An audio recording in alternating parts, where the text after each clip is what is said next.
All right, hello everyone. Welcome back to the Gumtree of Liberty Live podcast. I'm your host Stuart, and I'm joined today by my co-host CentristOzzy, and our three guests for today are Tresilla, GongSteve, and Halo to talk about Julian Assange and the movement to free him from captivity. I think to start us off, I might ask you guys to just quickly explain how you guys got involved in the movement in the first place, how you found out about him, or if you met him, and what you're doing right now to help further the cause. If you might start with you first, Tresilla, and then we'll go to Steve and then Halo. So when WikiLeaks first came out, I thought it was a brilliant idea and a genius way of bringing the truth to the world. And then when they arrested him and locked him up, and then he was in prison and then released and under house arrest, I thought it was despicable that in the home in the UK that they would try and silence a journalist for telling the truth at the behest of another nation. And as being a Brit, you like to support the underdog. So I started following him more closely then and supporting him on Facebook. And then when his position became so precarious there, and it was increasingly clear that, you know, he might get removed, I joined Twitter because my voice and supporting him on Facebook wasn't enough. So I joined Twitter to help support him.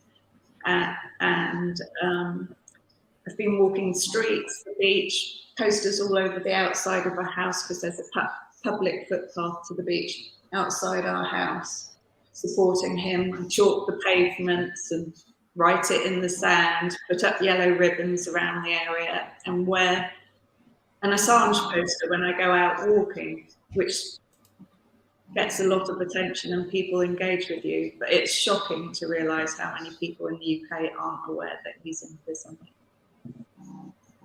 So just to elaborate on that a little bit, Tresilla, for those who might not know, Assange has been imprisoned for not just journalism, but specifically it was to do with government documents, correct? Is that what the concern was? Yeah, I think what really upset the US, Halo or Gong can feel free to jump in and correct me, but I think what really upset the US was when he released Collateral Murder, which is a video that shows an Apache helicopter in Iraq gunning down Reuters journalists and civilians. Children got injured as well. And it's basically a war crime. Well, in my opinion, there's no doubt it's a war crime. But so for that to be exposed really, really, really upset the US government. And then it feels incredibly vindictive to the attacks and the smears against him, the lies that they made out, and their determination to destroy him and destroy WikiLeaks can only be described as vindictive and undemocratic in my mind. But I think that was the real push for them, because the people in the Apache helicopter were laughing and joking and shoot them up like a video game or something. And the Apache helicopters were Americans, is that what you're saying? Yeah. All right, Halo, then to you. Oh, sorry. Hi. Steve, apologies. Okay. Yes. I've been an activist since way back, I guess, and then, I mean, who doesn't care about free speech? Initially, when Julian entered the embassy, I thought, oh, well, this is just a little bit of politics and he'll be out. And then, I don't know, once he realized, oh, they're going to smear him, they're going to do all these things, it became a get it in the public eye kind of issue. So the first time I was ever out in the street for him was in 2015 at the Million Mask March. And pretty much we've just been kind of, for the last, I guess, 7 years, going out in the street with signs, talking to people, writing letters. I I'm a big letter writer. And I think it's what Tresilla said. It isn't so much that I think that it blew their narrative. Like, to hear these helicopter pilots talking like crazy people that are playing Call of Duty and treating innocent lives like a video game, it blew the narrative where they're trying to pretend our soldiers are heroes bringing democracy somewhere. It just threw a wrench in their narrative, and I think they went after them, and they're embarrassed and they're vindictive and probably more than a little worried that the next secret will be about them specifically or something.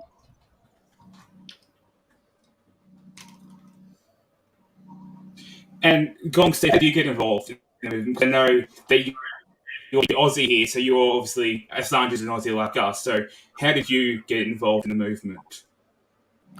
Well, I first found out about Julian really in 2010. I may have heard about him a little bit before, or WikiLeaks, but it was like, oh, there's this organization called WikiLeaks, and they're publishing leaks. That's about all I knew. And then in 2010, when the collateral murder video and the cables were all coming out, that was when we started to hear about Julian. And then almost immediately we started to hear, oh, there's this, he's wanted for sex crimes in Sweden, and thought, well, that sounds a bit weird, but who knows? I didn't know much about him. And they arrested him. Well, they had this red notice out for him to arrest him. And then they did arrest him, and then he was in solitary confinement. And it seemed like overboard, even if it was a sex crime, it just seemed crazy. So gradually started to read more and more about what was going on, and it seemed more or less and less like a sex crime and more like a fit-up, a frame. And over time, it's become like everything that Julian has done, it's like totally above board. There's no nonsense with anything he does. It's all totally honest. Nothing, all the smears of any kind have just fallen flat. They just totally failed to represent him. As far as I can see, he's a totally likable person that's been smeared and all that stuff, because basically power doesn't like someone who tells the truth. And it's not just him telling the truth, it's his publishing evidence that shows us all exactly what's happening. Whereas, you can hear from a source said something, you don't know if it's the truth or not. It could be the truth, but with Julian, it's categorically the truth, because you've got the documents that show in the culprit's own hands or hand that that's what they did and said. Just like if you see a video of a politician saying something, they say it. So they've said it. They can't worm out of it. So Julian is a threat to power, I think, especially corrupt power. And the way they've gone after Julian, it kind of shows that they are corrupt, doesn't it? So would that be a response in fear to the response of the Swedish government, the Australian government, the American government, the British government? Would that be a response based off of fear, or they think he's a threat, or why would they be pursuing him after over a decade since he did the original leaks? I think they're mad because he can't be bought. Do you know what I mean? Like most people, a little bit of threats, they go away, or they start kind of playing along with the narrative. And I think with Julian, when they came at him, one, WikiLeaks has a pristine record, 100% accuracy across the board. Nobody can find a flaw. And I think that when they realize, oh, he means to come after us, he means to expose us, I think that it just turned into literally a witch hunt when they realized that his principles aren't for sale, and he's going to shine the light on the corruption. And then they just kind of went for broke, I think, like throwing more money at it, more, I think that they just really don't like that they haven't been able, well, now they've shut him up, I guess. But I think that they just got, a little overzealous because they were embarrassed at what he exposed. Yeah. But it's also a message, sorry, Halo. It's also a message to all journalists or anyone who wants to expose crimes that if you do it, they're going to destroy your life like they have to Assange. They will hunt you down to the ends of the earth. They will take away your liberty. They will threaten your family, your colleagues. They want to send a message to the world: don't you dare expose our crimes and our failings, or we will get you. They want everybody so scared that they can carry on with their nefarious illegal deeds with impunity. Yeah. You could argue then that it was because of Julian that we're seeing in current days the divide between corporate and independent media in terms of journalists who, which is like exactly what you said, Tresilla, of how that they will come after you, and if you step out of line with the establishment narrative, then they come down like a ton of bricks. They can argue like Glenn Greenwald's a perfect example of that. Like there's plenty of journalists out there that if they just for once step outside that narrative, they're instantly like cut off, censored, and all that sort of stuff. So it's pretty. It's been going on for a long time. The whole fake news, I suppose you could, the colloquial term is. I think Julian is probably responsible for us understanding that that is what we've got, is fake news. I mean, before Julian, we didn't really have large amounts of evidence to prove it. Yep.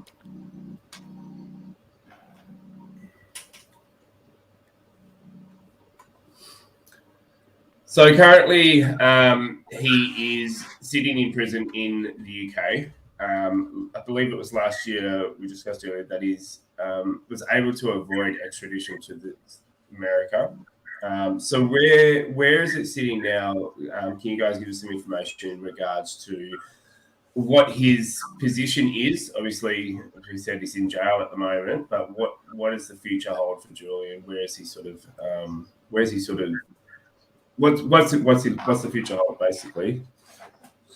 Right now, we're waiting to hear about from the High Court if they will hear Julian's lawyer's appeal about the appeal. Right? Is that pretty much correct, Priscilla? Like, yeah. Okay, so when they did have when Barrett ruled no extradition for Julian in those one court proceedings, the reality is the only reason they denied extradition is because of the harsh conditions in the United States prison systems. They didn't like exonerate him. They didn't say, well, you have no right to do this and that he hasn't done anything criminal. They kind of went along and played ball with all the accusations the U.S. made, but then said, yeah, but we're not going to extradite him because your prisons are horrible. Do you know what I mean? So it was sort of a win, but not really a win because this entire thing has been illegal, and the only person that hasn't done anything illegal is Julian. And so then the United States appealed that, and now and said that they're giving, what are they calling it? Like they're saying, oh, we promise we won't hurt him. They're giving assurances. And so now we're waiting to see if the High Court will hear Julian's appeal. Is that right, you guys? Yeah. So what have they got him in? Like, what are they actually holding him on at the moment? So what are the official reasons behind bail jumping? So they're saying, well, not now. They were holding him. Well, it's mixed up with that. You know, they initially, after when they took him out of the Ecuadorian embassy, that was supposedly for bail jumping, but he served his full time for that. But because there's this extradition request and onward going appeals and things, they are holding him there because they see him as a flight risk because he jumped the bail in their terms. You know, like, we don't think he really jumped the bail. He sought asylum from political persecution, and he had every right to do that. And it bears mentioning that they're using process as punishment for Julian. Like, why is a journalist in a maximum security prison? What threat is he to anyone? He's no threat. It's a way to punish him. Do you know what I mean? And they're not, and when you look at, they're not concerned that he's a flight risk. Like, they know all along this is just, it's lawful. And they want him to languish and die in prison. Like, that's genuinely, literally what they want. They have done everything, like Steve said, to fit him up. In Iceland, they sent, I don't know if you guys know about that, but the government of Iceland kicked the FBI out of Iceland when they were there to try to fit him up on some pornography charges or something like that. Like, it's just been a kind of relentless pursuit of him. Just anything to make it quiet, and anything to, there's been so many different smears that pretty much no matter, who you are, you've heard something that wasn't true about Julian Assange. And I think they feel very threatened by the fact that it isn't just, oh, Democrats support him or Republicans support him or, Labor Party people support him or Libertarian. Anybody that's interested in free speech supports him. And whether it's, in the United States, it's about, for the fight here is about our First Amendment. Whereas in Australia, it may be about, protecting your citizens or being free of the United States, to hem up any journalist, from anywhere in the world. And then in the UK, the issue of having your courts used for something that is political and is entirely politically motivated. But I think that they do not like that this is such a bipartisan issue, that there are so many different people talking about it, fighting about it. They've done everything they can to shift the narrative all along the way. Even to the extent of putting him in a glass cage when he went to court, which they didn't even do for the Nazis. So why did they do that? It's controlling the narrative, isn't it? If you put somebody in a cage behind glass, you're basically saying he's dangerous. It's just another way to smear him. He couldn't sit with his legal counsel. How can an intellectual journalist be a threat to anyone? Why does he need to be caged? So they're basically telling the world that this man's so terrible that he needs to be caged in a courtroom, that he's not safe to be with his. It's just more smearing, but it's an optical smear rather than a. And I think they also want to show how tough and awful they can be, so that they put the fear into other people. So you could argue, though, that that's not working. So is it only a matter of time then that they give up and Julian might get let out, or is he looking like he's going to be stuck there for a while? Because I know as an Australian, it's been really bizarre watching another Australian have to go through what he's gone through and doesn't seem to have any support from the government or his own country even, which is pretty insane. No, we've had a couple. We've had Andrew Wilkie and George Christensen, but they both got shamed for having any. I think they went over to visit him at one point, and they got shamed for it, for even daring to go over and show any support for Assange at all. I think there could be quite a lot of support in Australia for Julian, but not amongst the politicians, really. They're half-hearted at best, I think. But Alan Jones did a poll and he got 74% of the people. I think it was a Facebook poll, which may not represent all Australians, but it seemed like, I think it was like 10,000 votes in a very short time, and it had about 74% of the vote. That could be quite a good reading as well, because Jones's typical audience is conservative, correct? Yeah. So that's interesting, because during the Iraq and everything, it was the conservative government that was the ones obviously who went after him first. So that's a positive to see that sort of demographic of people are pro Assange, the people that listen to Jones, which is good. Yeah, but it is also surprising when we meet people on the street that are vocal against him, and they just totally get they've swallowed the propaganda, one aspect of it or another. They've got it. Generally, people just don't want to say anything, they just walk past. But we get a lot of support. There are people that want to support him, and there's far more of those than the people who want to pull him down. But it is hard to say. I think most people, it's not their responsibility, so they just don't want really to pay any attention to it. I think the problem's slightly different in the UK, that the British population aren't aware. When I talk to them when I'm out advocating, most people aren't aware that he's locked up in solitary confinement in a maximum security prison in the UK. They're shocked. And that the whole judiciary here this is the home of Magna Carta, and his due process hasn't been followed any step of the way. But it's a lack of knowledge. There's a complete,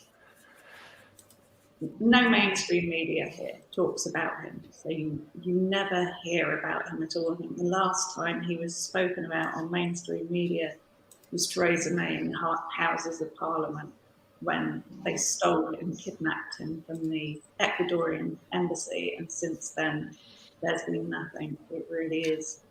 And that was around 2010, wasn't it? No, 3 years ago. So 2019, when he got removed from the embassy. Right? Yeah. Why did that happen? Why did Ecuador suddenly decide to say, because they'd given him asylum for a fair few years, so what made them suddenly change their mind in 2019? So that was when $1 million, wasn't it? What did the United States, they got an IMF loan for how many hundreds of millions of dollars? 4.2 billion. And so they essentially we bought them. Like Correa, the person that used to be president of Ecuador was sympathetic. and determined about free speech and wasn't going along with the United States Empire Games, but the person in power following that was happy to go along. And they essentially bought him.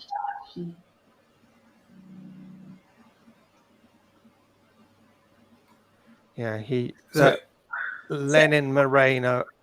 So there was Rafael Correa was, I think, suggested to Julian that he could come to the embassy and seek asylum.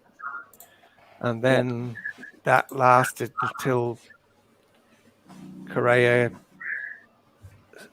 his term finished, and they had to get someone else, and Lenin Moreno was the replacement. So I believe that it was all the same party, but Lenin Moreno turned out to be a turncoat kind of person because he turned on his own people as well. And even I think it's George Glass was his deputy prime minister, or president, whatever he was, put him in prison in terrible conditions. And basically they started to become friendly with America, whereas Rafael Correa had thrown out all these, I don't know, what is it, that they'd stopped there being a base in Ecuador, I think a military base, something like that. And I think it's kind of all been undone by Lenin Moreno. Moreno is like a CIA plant, much like the Juan Guaido. Like they wanted to, like Moreno is the CIA's guy. They've also in Ecuador, not just the persecution of the vice president Jorge Glass that Steve was talking about, but they have also been prosecuting Ola Bini, who has worked with WikiLeaks and Julian Assange, and they've got him. They arrested him, if not the same day, a day later or something in Ecuador after they took Julian out of the embassy. And so there's been a war on, well, hell, there's a war on the truth, right? That's why propaganda is so prevalent. But there's been a war full on against WikiLeaks for over a decade.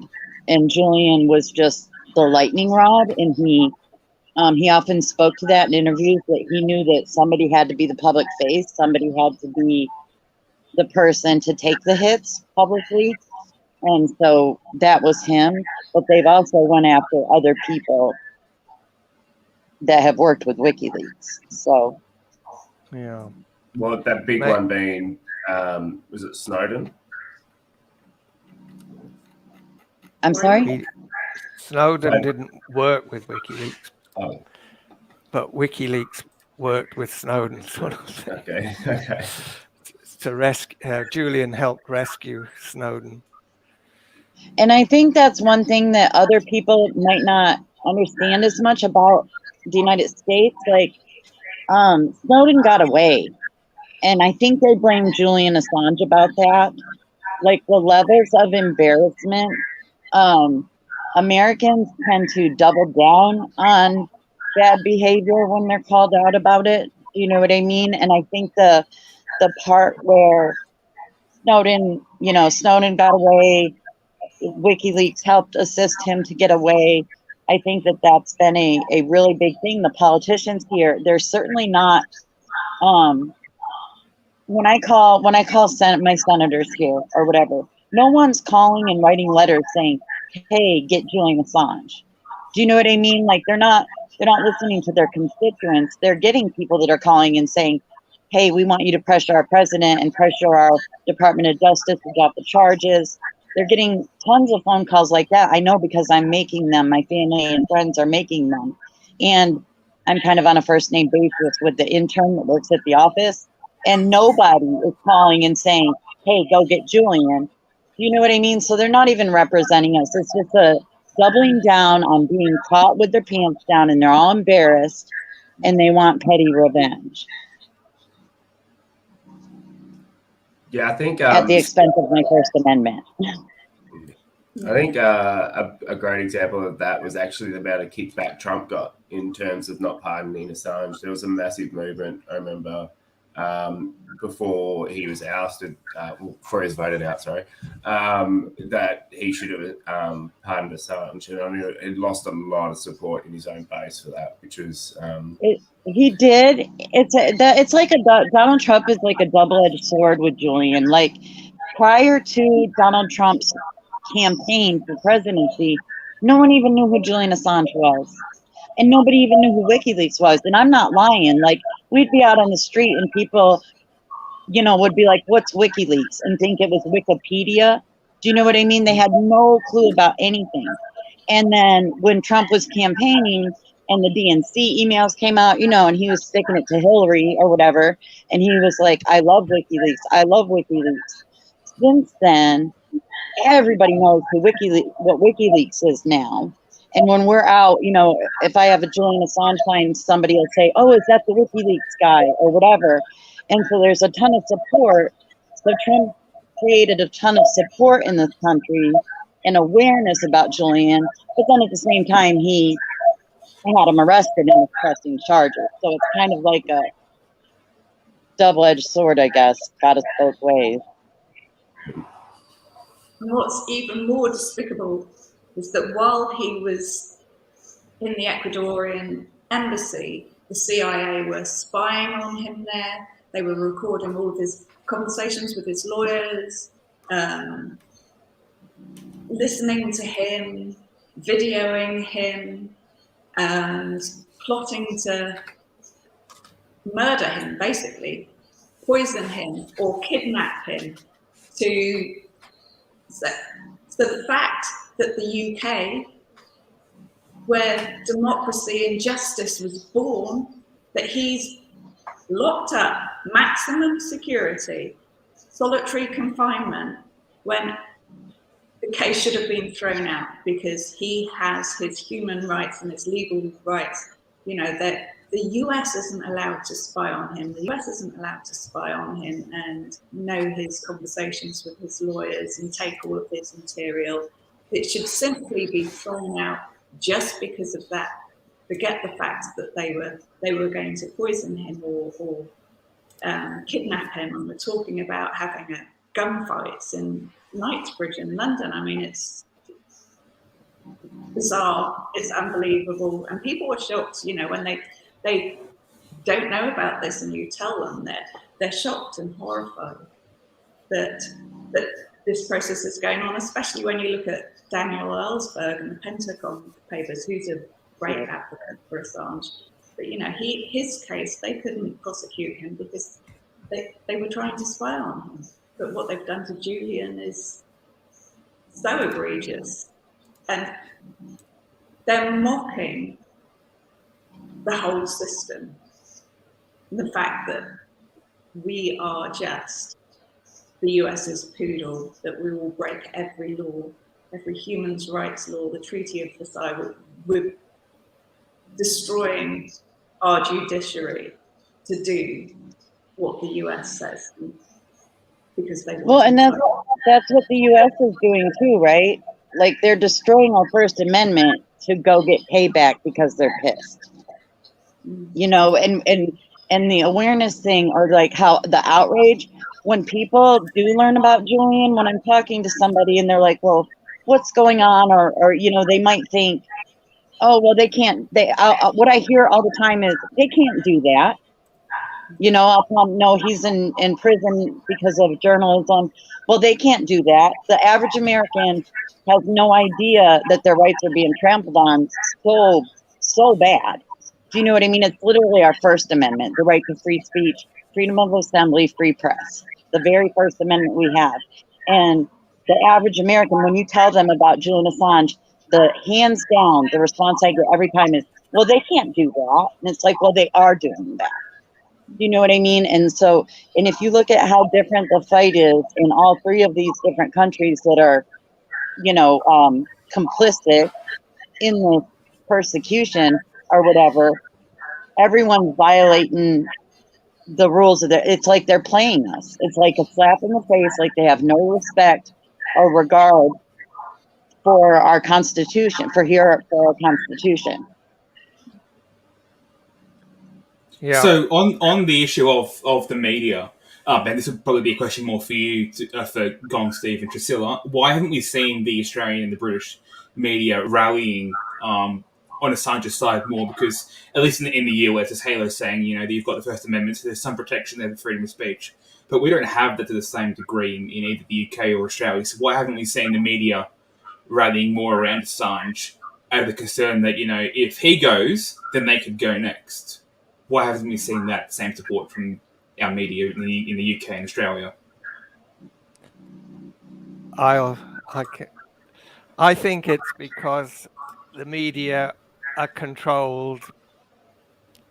They're controlled media. They're not free media, and therefore, why would they want to support someone who is free, like Julian? So that it goes against their business model, because they want to pretend they're free, although they're not. Yeah. Does that make sense? I think it's the same in the UK. Basically, the BBC is state-controlled media, so it's their narrative. If you're doing the US's bidding, your state media is going to do it, and they're all in lockstep. They all follow the exact same narratives that ITV, Sky, basically state British media, Channel 4, all of them.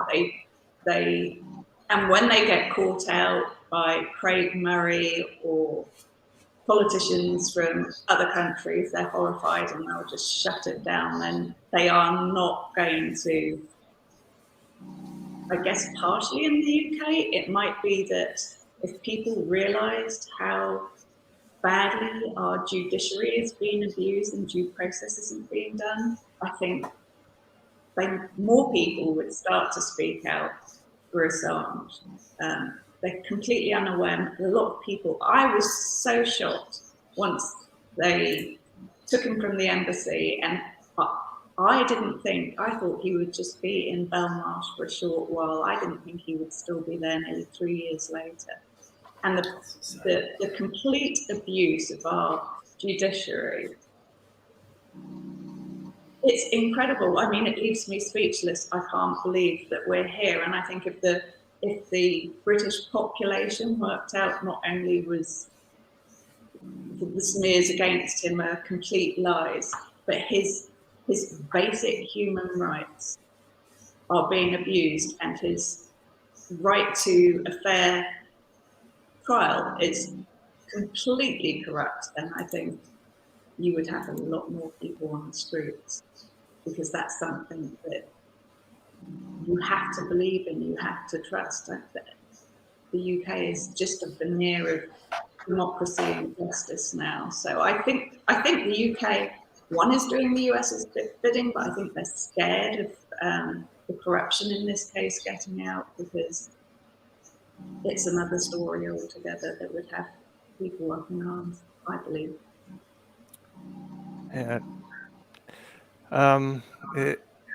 The people who are attending the freedom rallies, they're almost 100% Julian Assange supporters. But when we do our town hall, we don't get anywhere near that. We only get like 10, 15, 20 people show up. But when we go to those freedom rallies and hand out, it's like we can't get them out fast enough, these flyers, because everybody wants them. There'll be one or two that don't take them. That's how it is. So anyone that has thought about it and understands that, hey, the government is not telling us the truth, they get it. But still, they're not strong enough on Julian. They've got other reasons, other things that seem more important to them. I think that one of the problems with Julian is it is really the issue that encompasses all issues. Yep. And it's too big a step for most people to really comprehend. So they can understand that they haven't got food, but they can't understand that the government has lied to them, and that's why they haven't got food. That's I agree. I think people are really afraid to address the part of why it's so important. Like the idea. I mean, I'll see here. I live in Oklahoma. It's kind of Trump country in the United States, kind of smack dab in the middle or whatever, and very rural. You know, it's a red state. And people will go out if you threaten their Second Amendment. Man, they're in the streets with their guns in a second. But when you threaten their First Amendment, they stand around and they're going to wait till you threaten their Second Amendment. You know what I mean? Like they're not like the gap in awareness of like this is really important. You know what I mean? It's not, you know, it's not just because you don't have anything to say doesn't mean it's not important. You know, but in here also though, I think that I don't know what the situation is in the UK or Australia, but here most of the people that say no about coming out to the street with me is because of being afraid of cops. They're afraid of repercussions from the police for being, and we're polite. We don't block traffic. We don't give anybody a reason to complain about nothing. And still people are afraid to come out. That seems pretty justified over what we've seen in the last 2 years as well. No, yeah. Well, I mean, no, one of the things, though, that I can speak to is the last time we were out, there was this very, very seldom will we get somebody that, like, doesn't agree with us. Normally when we're out, we get a ton of car horns and, you know, yelling out the windows and fist bumps and stuff. And every now and then we'll get somebody that'll, like, thumbs down us or whatever. But we had a Hillary supporter show up the last time we were out. He was like, you know, he worked for the Russians and doing that whole spiel. And he was yelling at me. And so my husband was there, and my husband kind of swooped in immediately and helped this man walk away. And I was like, baby, cops. Within seconds, cops were there, a riot police person. And it's like, oh, so you guys have been watching this. Do you know what I mean? Like, if I post online where I'm going to be at, then they watch us. And to be fair, the cop was friendly to us and made a point of telling me, well, I guess that guy doesn't care about his First Amendment. Like, he was, you know, on our side, I guess. But that's not the norm. And I do understand why people are afraid to protest here. And, you know, well, and it doesn't look like it's going much better in either of your guys' countries, really, with but that's our First Amendment right here too in the United States. It's covered our freedom to assemble. So it's just like, I don't know, they're just doing a big trample on our First Amendment here. Do you think that the generational, because this has gone on for such a long time, like this isn't a new story, and the way our news cycle now works with obviously everything is 24/7, bang, bang, bang type of story. Do you think that a lot of it's just that the younger crew, like I said earlier on, I only caught, like I was probably too young when it first started, and I started catching on to it, but younger generations probably have no idea who Assange is. So how does that impact with you guys trying to breach that sort of generational divide when you're out on the street? I'm right here, Centrist. I'm right here. Oh, I can't speak for them, but everybody that comes out with me is a young adult. So, I mean, on one hand, you have where they expect to be censored. They've grown up in the big tech controlled world, and they're used to that kind of culture. They don't care as much. But at the same time, I think that, you know, when you talk to some of the smart ones and they realize, oh, this is scary, and they haven't let it go. When you look at the amounts of money that had been thrown at this. It's like anything to shut him up. Do you know what I mean? So, and when you see, like, look at what the last 2 years since COVID has done for censorship, for cancel culture. Everybody's suspended, everybody's censored, everybody's silenced. First they came for Julian. Like, we've been saying that for years and years and years. You know, the saying of the first they came for the reporters and there was no one else to tell us what happened after that. First they came for Julian. And I think that what we've experienced in the last 2 years is, I mean, super evident of where this has gone. Do you know what I mean? So you are seeing a lot of younger generation people when you were saying before, you see that they're out in the streets with you. Is that what you're saying? Yeah, they're not scared. The people my age, it's hard to get them out. But my daughter's friends, the kids her age, they're more than happy to come out. They're not afraid. To be fair, I think they feel like, well, what, we have nothing left to lose. Do you know what I mean? Like, I think that there is this generation in the United States is kind of taking it seriously, like, go for broke because we're screwed anyway. So they are willing to come out in the streets and hang flyers and stuff like that. So I would say that, like, the people that come along to the town hall, they're generally older. The ones that come every week are generally, 40 plus.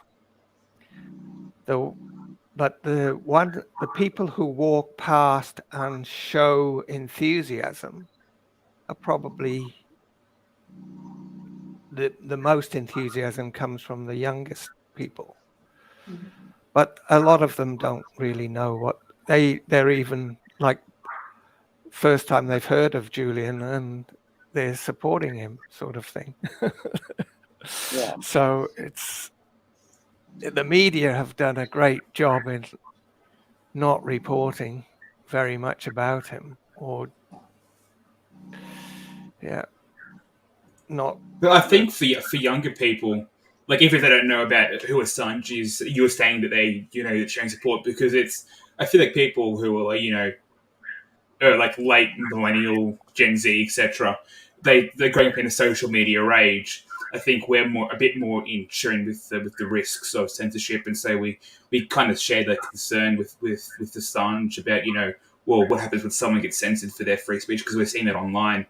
Twitter taking down everyone that they can. Of course, Trump being taken down, and Facebook taking people down for, and even with GoFundMe and the Canadian truckers, people are starting to become more and more aware of what, especially after COVID, becoming more and more aware of the risk of censorship. And so if we, again, as you were saying, if we take the reporters, then there's no one else to stand up for us and speak for us. So I think people will start to realize, we have to do something to save Assange, because if he goes, who's next? Yep. So I guess on that, how has the COVID restrictions, how have they affected activism and protests?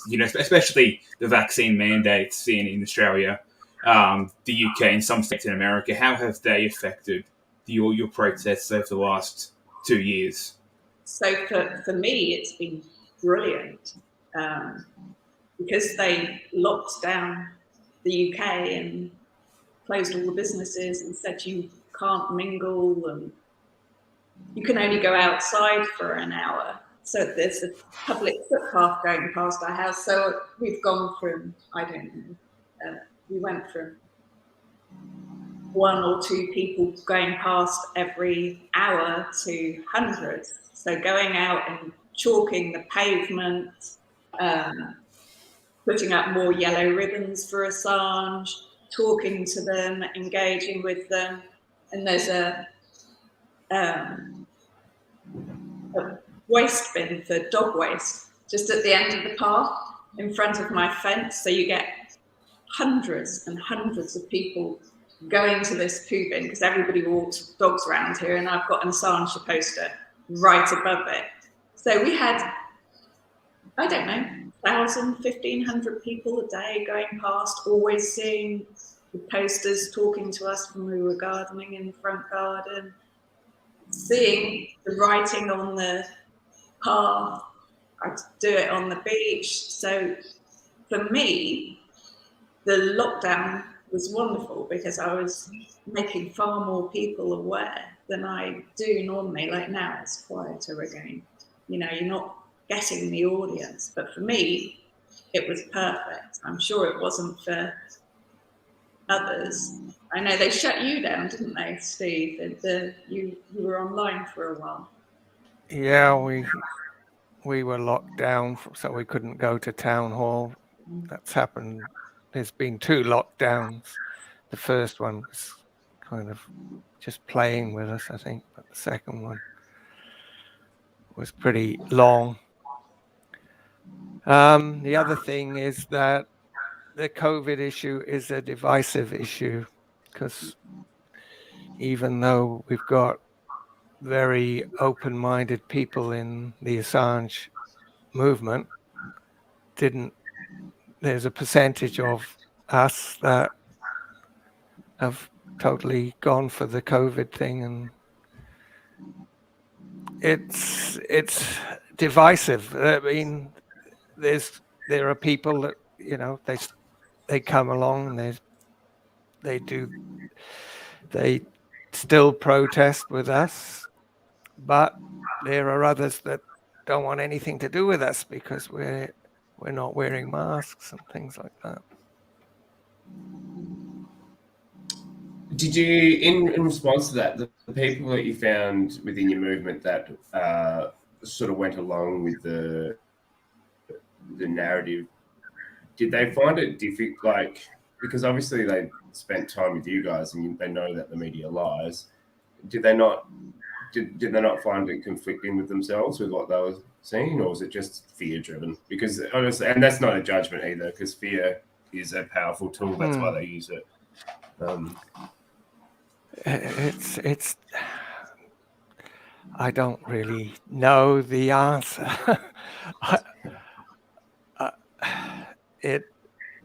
I mean, we've spoken about it, and it's like people have their minds made up, and you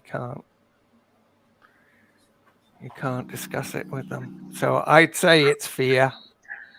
It seems logical that it's fear. Yeah. Well, there are people on Twitter that I thought, you know, we all do the same kind of thing, and they're online friends, and the divide about COVID has impacted, like, they're not friends anymore, and they'll talk about, you know, I don't know. It's weird. It's weird to see people that you think, oh, well, you can't pull a fast one on these guys. We all know what's going on. And then to watch the COVID narrative play out and be like, wait, I thought we all knew that they're full of crap. It's been a weird thing to watch and to experience, because there have been a few people that I thought we're all on the same page, we're friends, and then they're like, but then again, here in Oklahoma, we didn't shut down or anything. There was a couple weeks where we're like, okay, we'll be able to wear a mask, and then we're like, not everybody's dead, so we're not buying it. So we just kind of started going back about our business here. So the lockdowns and stuff like that, we didn't really have any of that. But I will say that it's been a positive impact on the activism here, because so many people are so pissed off about what they're seeing that an excuse to stand up about anything is good enough for them.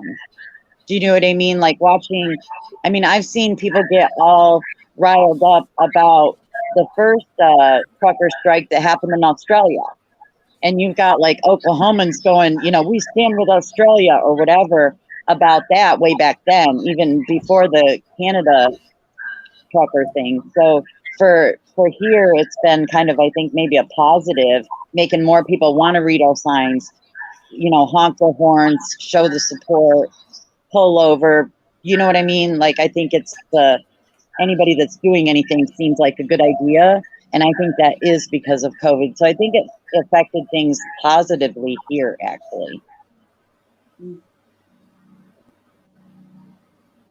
There's a real buzz that you get when you're out wearing your Assange poster, literally go out wearing a poster like this, and people come up to you, engage with you, asking questions. It's scary the first time because you're putting yourself out there, you feel a little ridiculous, but it's so important.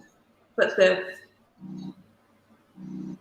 gift to the soul that you get, the feeling afterwards of, I know this is the right thing and other people are doing it, and the positive responses and the fury towards our government and media for allowing this to happen, that feedback and hearing them and educating them, I feel great when I come in and I've spoken to people and I get a real buzz from it. It's something I have to do.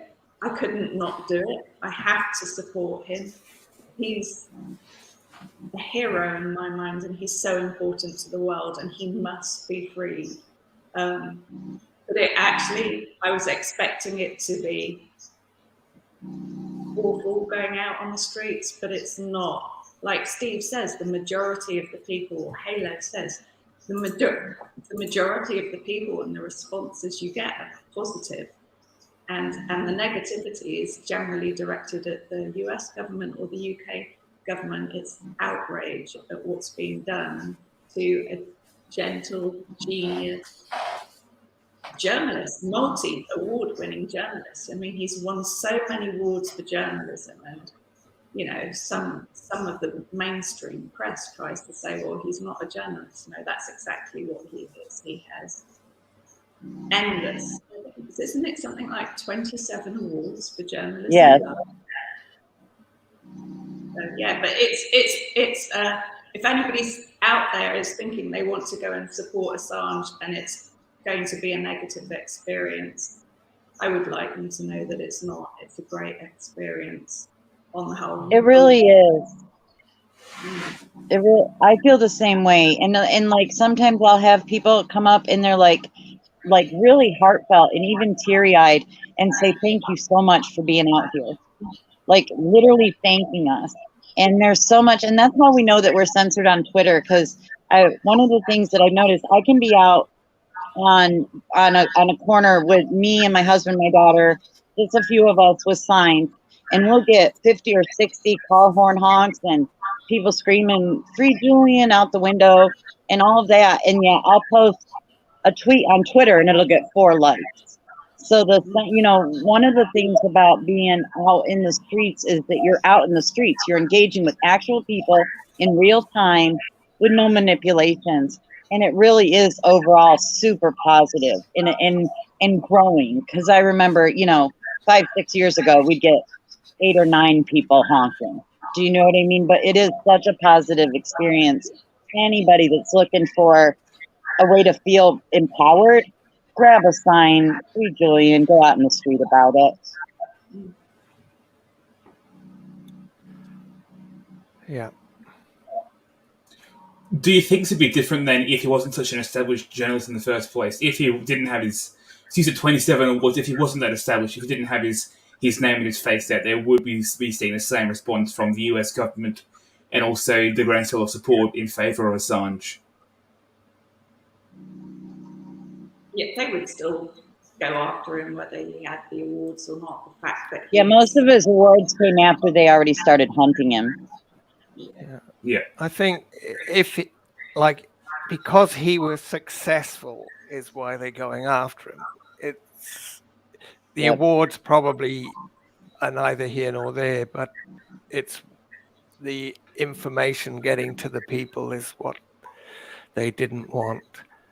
And I also think that maybe it's partly because of the internet. Julian is like a trailblazer for understanding how the internet works and how we need to use encryption and protect. So I think all the news agencies now, or news, whatever they're called, organizations, use drop boxes with encrypted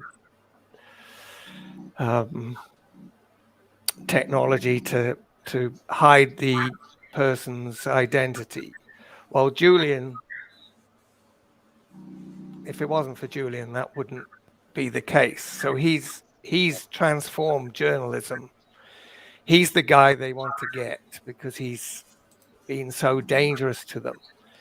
They also want to stop him doing more, They want to stop him doing more journalism. He went on for 10 years, kind of still publishing and being involved in publishing. So they needed to stop him, but they also want to make an example of him. I've kind of lost where I started. Well, I've got a couple of questions from the chat before we finish up. So the first one comes from Shannon, and she says, we might have seen Andrew Breitbart in the same place if he didn't die unexpectedly. So one could argue that Assange saw what happened with Breitbart, knew he wouldn't be safe if he played by the rules. So what are your comments on that, especially for you, Halo, being in America where Breitbart was? It has Breitbart's position played an influence on how Assange has, I guess, faced the governments since his time in the Ecuadorian embassy? Has that played any role in it at all? How does it play? Can you say what you said again, the last sentence? Yeah. So how is Breitbart, because he was persecuted for what he did as well? How has that influenced how Assange has acted? Has Breitbart been like a role model for Assange or anything? I don't really think that had an impact. I think that Julian has spoke about that he was so surprised about the United States' response to his work. Do you know what I mean? Like he said, like he didn't think that he would have to be bringing the First Amendment to the United States or whatever. So I don't think that. I guess I really don't know. Like there's a part of me that thinks, he had to know how this would go, and there were indicators or whatever of how things would go. And then the other part of where I think that initially nobody could have conceived. I think the average person wouldn't think, well, the United States is supposed to be a champion of free press or whatever. But then you learn, I'm sure he knew about things like Michael Hastings' death. And I mean, there's a lot of reporters that end up dead here. Yeah. Sorry. The next question. Assange hasn't broken any rules, though. I mean, I think the lady's question, she said that, did he break some rules to escape persecution? No. Asking for asylum and having it granted, Assange has literally never done anything wrong. He has not played the system. He has just invoked. Yeah, even his rules applying for political asylum, he followed the rules exactly. Like nothing was. Yeah, that was all lawful.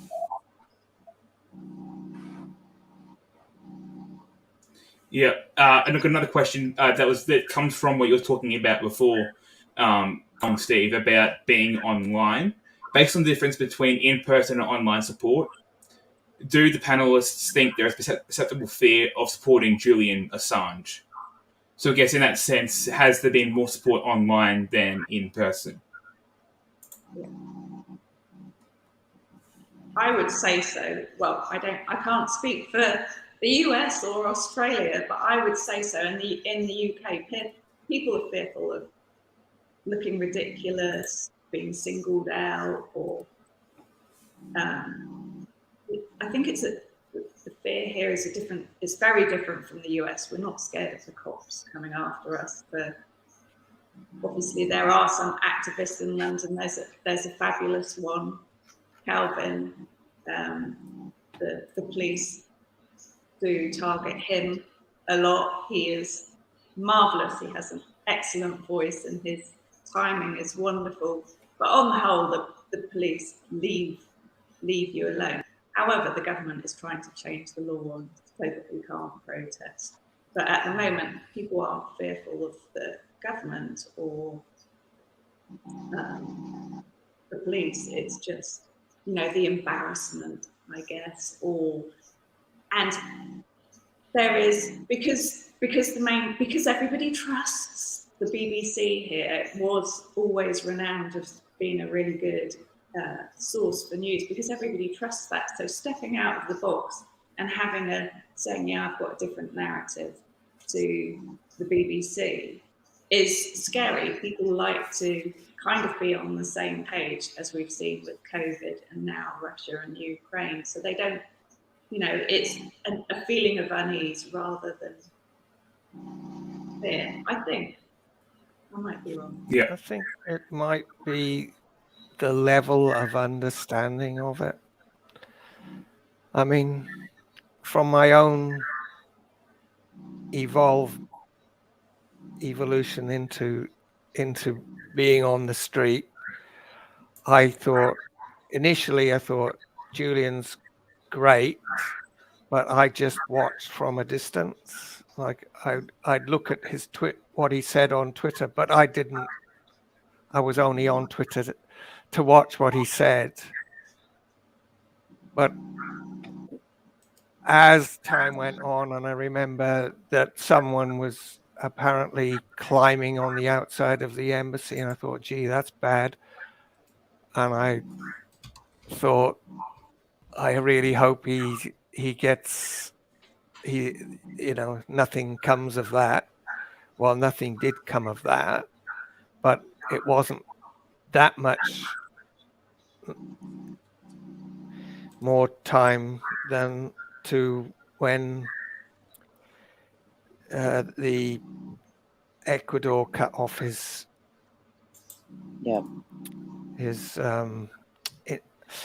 internet connection with the outside world for the second time, which was like when we no longer heard from Julian. So we've heard more or less nothing from Julian since that time. So then that was when I started to engage on Twitter. So I'd left it. I thought that it was just going to kind of gradually come right and Julian would come out. But it went the other way. And then when he was arrested, that was when I started to go out on the street. Yeah. So it's just it coming home to me that we've really got to do something, because this is totally tyrannical what they're doing, and we've got to stop it. Last question that ties into our last question that we have, which is, what do the panelists think will lead to the release of Julian Assange? So what will it take to free him? I think it'll just take mass support, like just massive protests, massive support in the streets. It's spreading awareness. There isn't anything else. Like legally, he hasn't done anything illegal. They're you know what I mean? So we can't fight it in court, not really. It's all about excuse me, getting the public to apply enough pressure. You know, make the phone calls, write the letters, and for God's sakes, come out with a sign. It's awesome. I think Halo has a very valid point. I think if there are more of us advocating for Assange, it will especially in the UK, it will pressure the judiciary to follow due process and do the right thing and release him. I think ultimately, I don't think that the UK system is so bad and so corrupt that he won't be released. So at the moment, it's a process. How long can they drag this out to keep him in there? Because effectively, they're winning, just dragging the process out. You know, appealing this and denying that and not giving, like, no, he can't be extradited. But yes, the US can appeal that ruling. It's what they call lawfare. It's using the law. Punishment by process. Yeah, they have the result that they want because he's locked up in silence. But ultimately, I believe that, you know, when it comes to its conclusion that the UK judiciary will have no other choice other than to release him. I hope you're right. So do I. Well, what I think is that if the people, like Julian spoke about unity, I think that that is what we have to, the people have to be united so strongly so that all the issues that we have, we see that a free press, and so Julian is the pin-up for a free press. There's no one better than Julian for a free to stand for a free press and free speech. We have to have that, and everybody needs to realize that the cost of petrol and all this stuff, it relates to the fact that there are oligarchs doing stuff just to manipulate the world, and we have to get rid of those oligarchs, which seems probably impossible, but I think that's what we have to do to free Julian, because I don't think they're going to let him out unless yeah, not without unite. massive pressure. Yeah. I just want to say to Ozzy and Stuart, I'm so glad that you guys did this and given us the opportunity, because I think it's such a unique perspective that it, you know, that there are 3 main countries involved, and what you guys were willing to go through to get the time zones right so that we could all do this was really great. And I also just want to encourage anybody that's watching this. Julian said courage is contagious, and I've seen it work. I've seen kids be shy coming out to their first vigil or first protest, and then the empowerment they feel when they feel validated by so many people agreeing with them and you know, saying thank you and fight the power and all of that. And if you're on the fence about it, if you're not sure, just grab a sign and go outside.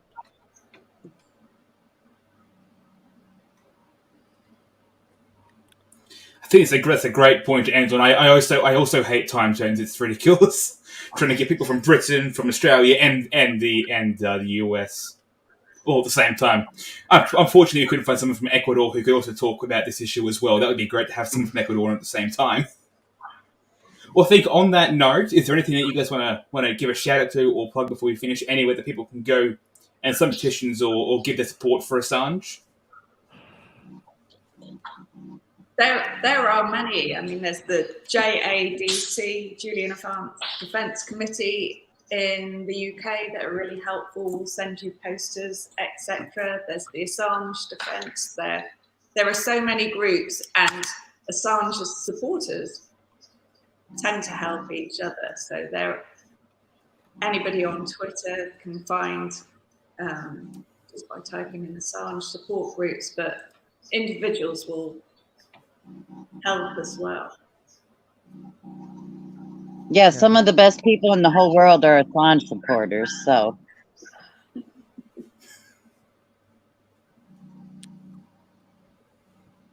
Cool. I'd like to say thank you as well. While I've got you here, I know it has been a bit of a mission to get these time zones to match up and to. So thank you for bearing with me in order to organise it, and thank you again for coming on. I really do appreciate it, and I hope we can do it again soon, with hopefully some good news coming out regarding Assange. So thank you. Well, we have had word that him and Stella are getting married.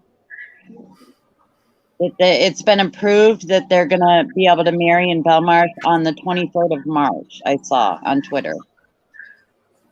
So that's a little something coming up. Yes, something good for them, and we wish them so many years of happiness together and freedom together.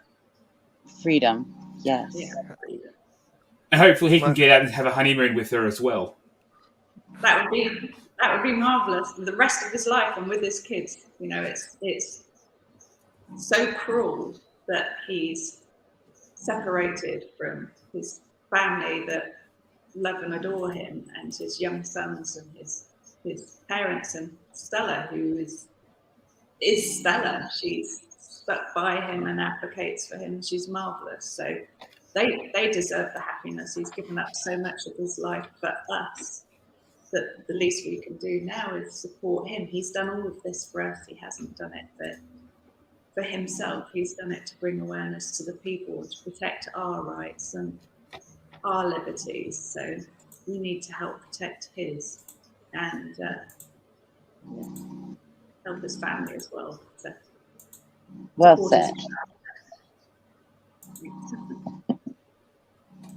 Well, thank you, and thanks to everyone for coming on.